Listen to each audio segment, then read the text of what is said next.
Satu tersangka telah ditetapkan dalam kasus kebakaran gedung Terradrone di Kemayoran, Jakarta Pusat yang menewaskan 22 orang. Adapun tersangka adalah Direktur Utama PT Terradrone Indonesia, Michael Wisnuwardana, MWW.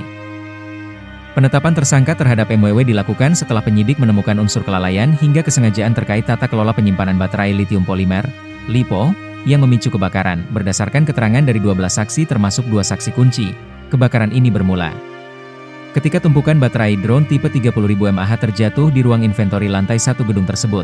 Jatuhnya baterai menimbulkan percikan api yang kemudian menyambar baterai lain di ruangan yang berfungsi sebagai gudang penyimpanan.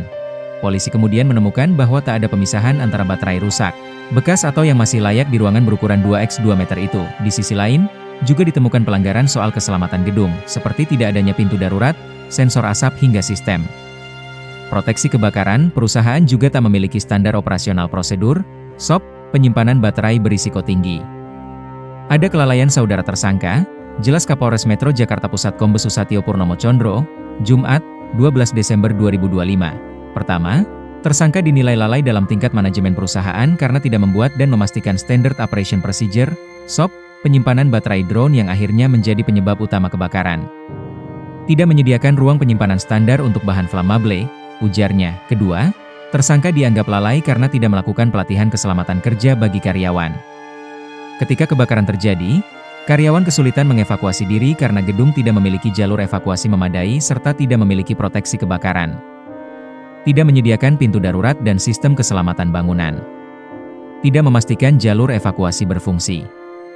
Tidak ada pintu darurat, tidak ada sensor asap, tidak ada sistem proteksi kebakaran, tidak ada jalur evakuasi, kata Susatyo. Ketiga, polisi mengungkap tidak ada alarm pendeteksi kebakaran di gedung tersebut.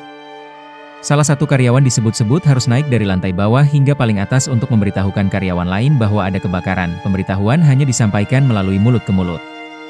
Ketika karyawan membawa alat pemadam api ringan, APAR, barulah yang lainnya menyadari ada kebakaran dan berusaha menyelamatkan diri. Keempat, terdapat dugaan penyalahgunaan gedung. Susatyo menjelaskan dalam izin mendirikan bangunan, IMB, lokasi tersebut hanya untuk perkantoran.